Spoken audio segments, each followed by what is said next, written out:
हज़रत मरियम रज़ियल्लाहु ताला अन्हा पाकबाज थी, मस्जिद में रही थी, पर मालिक की हिकमत के तकाज़े बड़े अजीब है ना। फिर जनाब मरियम को अल्लाह ताला ने बग़ैर शौहर के औलाद अता कर दी। ये बात ही ऐसी थी।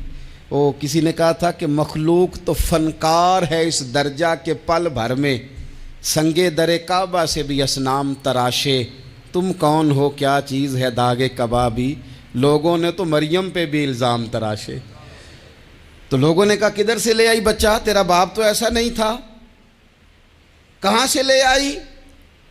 अल्लाह करे मैं आपको समझा सकूं, ज़रा अपने आप को वहाँ खड़ा करें कि एक पाक बाज औरत, पाक बाप की बेटी, तैयब माँ की बेटी और अल्लाह के घर में परवरिश पाने वाली खातून, एक वो वक्त और एक ये वक्त कि उस औरत को कटहरे में खड़ा करके पूछा जा रहा है कि माज़अल्लाह तेरी गोद में बच्चा जायज़ नहीं है, कहाँ से लाई है। अब खुद से सफाइयाँ बंदा कितनी को दे, कितनी को वजाहतें करे। और मैंने तो अपनी ज़िंदगी में देखा है, ज़्यादा वजाहत देने वाले को भी लोग झूठा समझने लग जाते हैं। ज़्यादा वजाहत देने पर भी लोग कमज़ोरी का इजहार समझते हैं कि कमज़ोर पड़ गया। आप सुलह की कोशिश करते हैं, सामने वाला बुज़दिल समझ लेता है। ज़्यादा वजाहतें भी कमज़ोर कर देती। अब हज़रत मरियम को कटहरे में खड़ा करके कहा बच्चा किसका है, तो फिर खुदा बंदोबस्त जब करे, अल्लाह जब मददगार हो, तो फिर हज़रत मरियम की गवाही दरख्तों से नहीं दिलवाई, उसने पत्तों से नहीं दिलवाई, फिर फरिश्ते नहीं भेजे। हज़रत मरियम कहने लगी मुझसे ना पूछो, वो जो पंगूड़े में है उसी से पूछ लो, उनसे पूछो ना, वो कौन है पूछ लो, उनसे कर लो सवाल। उन्होंने कहा पंगूड़े में चंद दिनों का बच्चा, ये जवाब देगा। मददगार था रब, उनकी बरात का ऐलान करना था मालिक ने।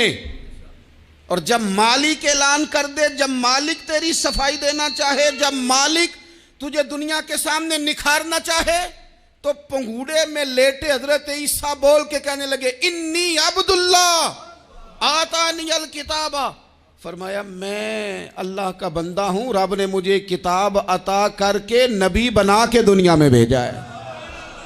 मैं अल्लाह का बंदा हूँ, किताब लेके आया हूँ, नबी बन के आया हूँ। फिर पंगूड़े से ऐलान हो गया, फिर बच्चा बोल पड़ा।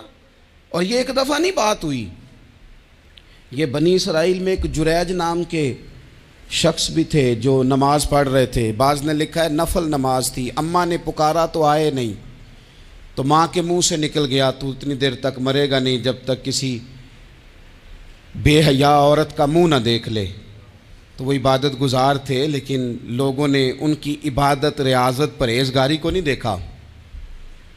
बस एक औरत को भेज के इल्ज़ाम लगवा दिया। वो औरत आया जाया करती थी, अब आ जाती हैं औरतें, मसला पूछने की नीयत से भी आ जाती हैं। माहौल में कुछ जगह ऐसी भी हैं जहाँ औरतें दम कराने के बहाने आ जाती हैं।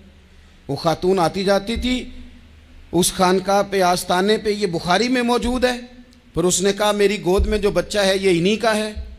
मुझे बताएं कैसे बंदा वजाहत दे।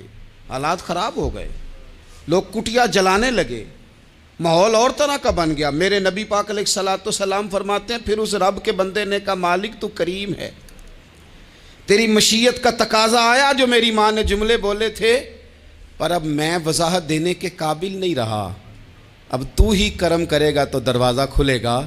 तो वो चंद दिनों का बच्चा पंगूड़े में बोल के कहने लगा मैं इस दरवेश का नहीं, मैं तो फलाने चरवाहे का बच्चा हूँ, वो जो बकरियां चराता है। रब की मदद को पुकारें, अपने साथ अपने मालिक की मदद को शामिल करें, थोड़े रिस्क पर भी गुजारा अच्छा होने लग जाएगा।